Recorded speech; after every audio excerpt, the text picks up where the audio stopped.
Wasu'ila an aktsari mayudkhilan nasan nar. Nabi ditanya tentang perkara yang paling banyak memasukkan manusia ke dalam neraka.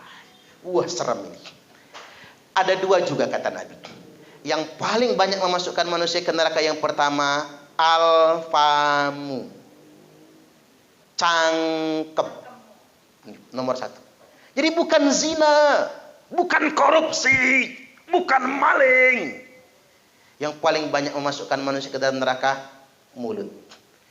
Maka ada di hari kiamat nanti, Bu, dibangkitkan orang bangkit bisolatihi, dengan solatnya, cukup solatnya. Wa zakatihi, dengan zakatnya, cukup bayar zakatnya. Bisaumihi, dengan puasanya, dengan hajinya, tapi masuk neraka. Mengapa masuk neraka? Lisannya terlalu banyak menzalimi orang lain.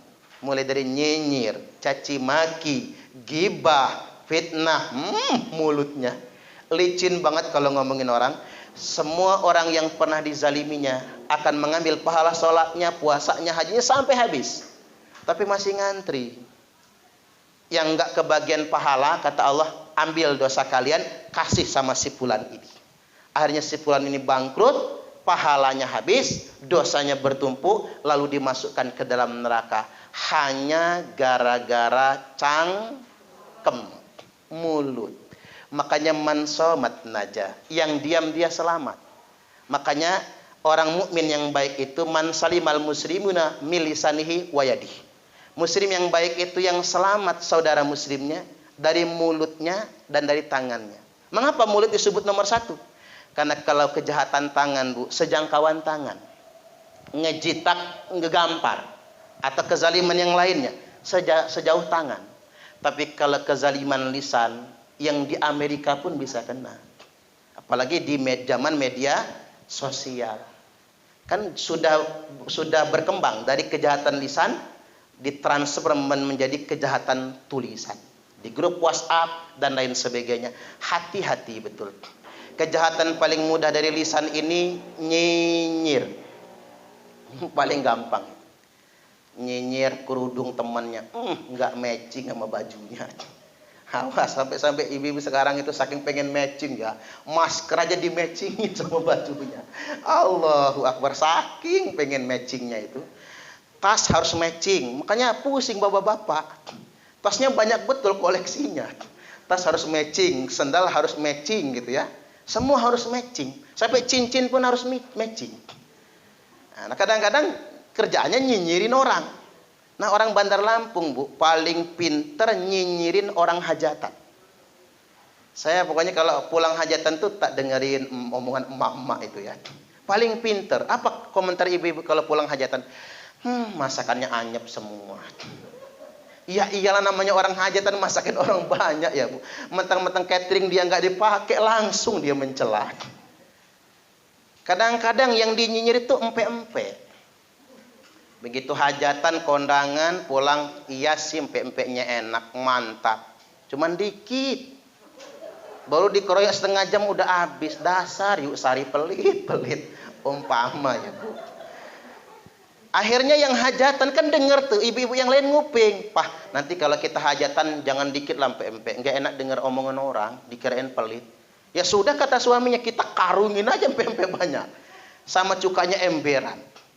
Begitu sudah disediakan banyak dari pagi sampai malam nggak habis-habis. Apa nggak diomongin masih? Ya, pempenya banyak, cukanya emberan, tapi nggak ada rasa. Cuman acik doang, bau-bau bawang putih. Nggak tahu dikasih ikan apa enggak itu kira-kira. Allahu Akbar. Akhirnya yang berikutnya, Bu, ngedengar begitu, pesan langsung yang banyak. Empek-empek bermerek. Apa nggak diomong, masih diomong? Iya sih, pempenya enak. Dari pagi sampai sore juga nggak habis-habis. Cuman yang nungguin pondokannya itu loh, matanya melotot aja, kayak nggak ikhlas kalau diambil. Iya nggak, Bu? Kan ada, kan selalu ada omongan, nggak ada yang benar pokoknya. Nyinyir nih. Makanya lisan itu yang paling banyak memasukkan manusia ke dalam neraka. Nah, yang kedua, yang paling banyak memasukkan manusia ke dalam neraka itu wal farju, kemaluan. Dan ada beberapa dosa besar akibat kemaluan, Bu. Ya kalau nggak tobat nasuha betul, siksanya neraka jahanam. Apa itu? Al-fa'ilu wal maf'ul bi. 1. Homoseksual atau lesbi. Baik yang fa'il, subjek ya Bu, yang aktif, maupun maf'ul, yang melayani.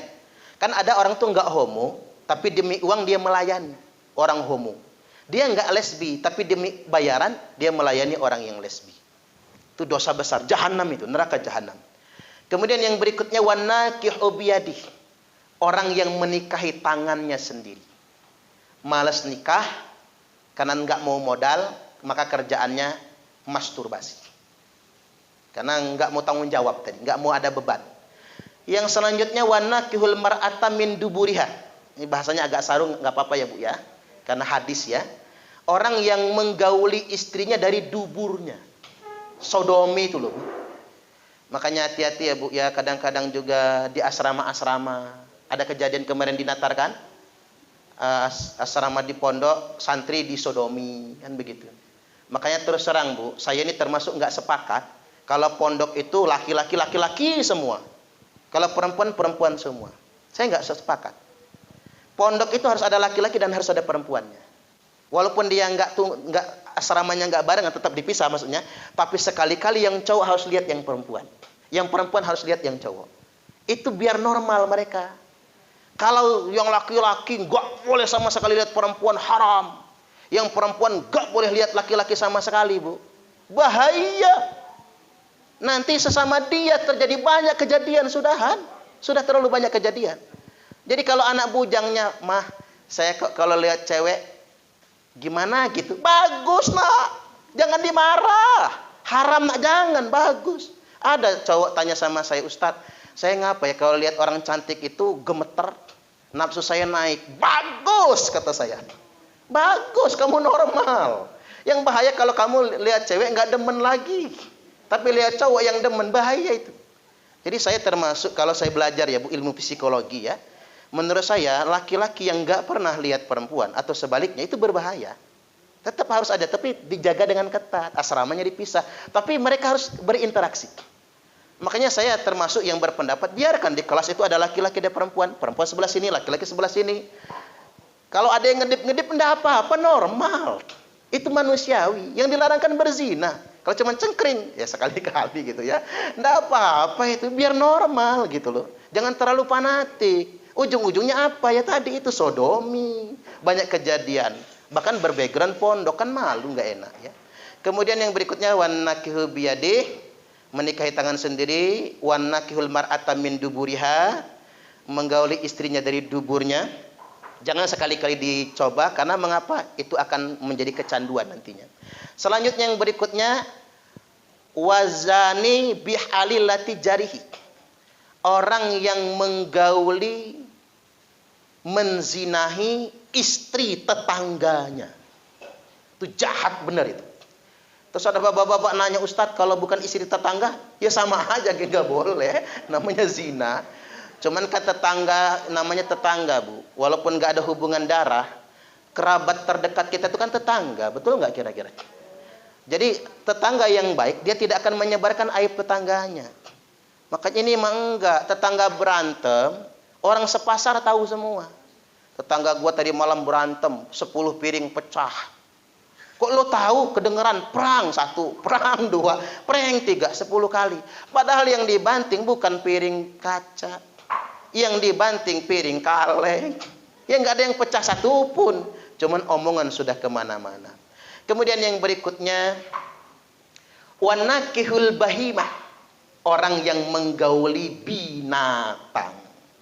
Kayak di Eropa kan ada orang nikah sama kambing kan, nikah sama kucing ya Bu, nikah sama anjing. Na'udzubillahi min dzalik. Selanjutnya wanakihul mar'ata wa bintiha. Orang yang menggauli istri juga ngembat anak tirinya, anak istrinya. Orang yang menggauli istri sekaligus juga ngembat anak tirinya. Na'udzubillahi min dzalik. Ini kejahatan kemaluan yang membuat orang dimasukkan ke dalam neraka jahanam. Terkecuali kalau bertobat kepada Allah dengan taubatan nasuha.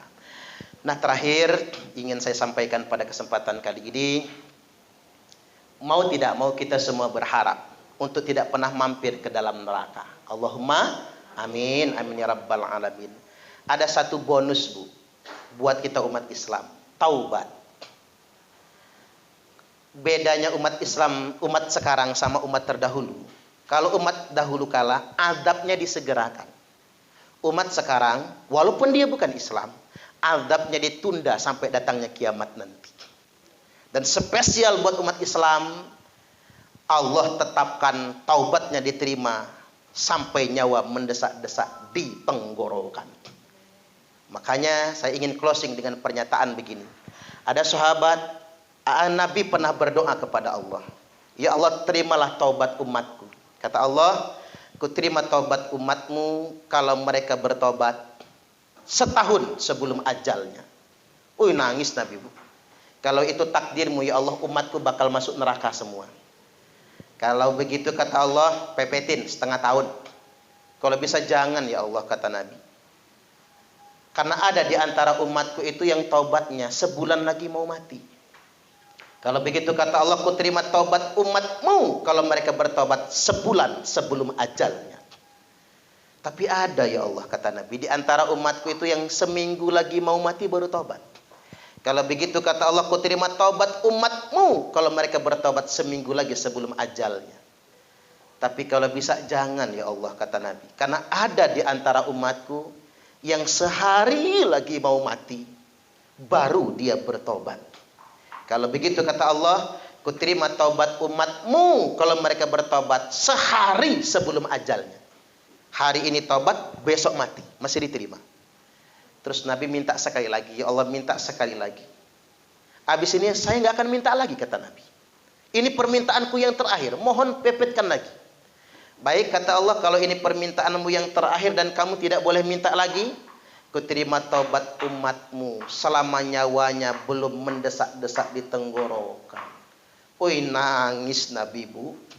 Langsung pamer di hadapan para sahabat. Saking terharunya beliau menangis.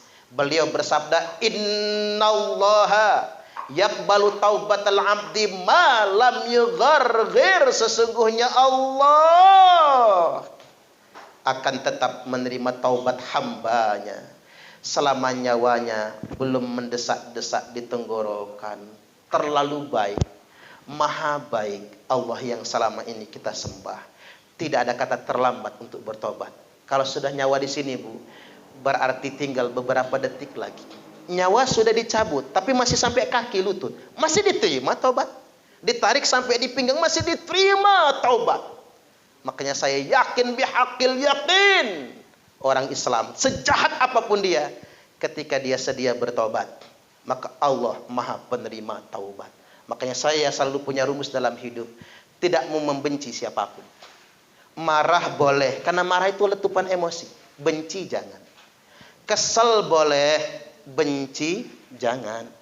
Ngambek boleh. Ibu-ibu pernah ngambek? Sering ya. Ngambek boleh, benci jangan. Mengapa kita tidak boleh membenci? Benci itu penyakit hati. Orang yang kita benci belum tentu masuk neraka. Sedangkan kita sendiri belum tentu masuk surga. Demikianlah. Mudah-mudahan ini semua bermanfaat. Kalau ada kata-kata yang tidak berkenan, saya mohon dimaafkan. Dan kalau seolah-olah terlalu ngajarin, minta maaf ya Bu ya. Karena saya ini belum senior, Bu. Masih 38 tahun. Ini ceramah. Kalau masih 38 itu belum 40. Belum matang, Bu, emosinya. Ngomongnya ya pinter, ngomongnya ya. Tapi emosinya belum matang. Pelajaran yang saya sampaikan hari ini, ya untuk kita semua. Demikian. Wallahul muwaffiq ila aqwamit thariq. Wassalamualaikum warahmatullahi wabarakatuh.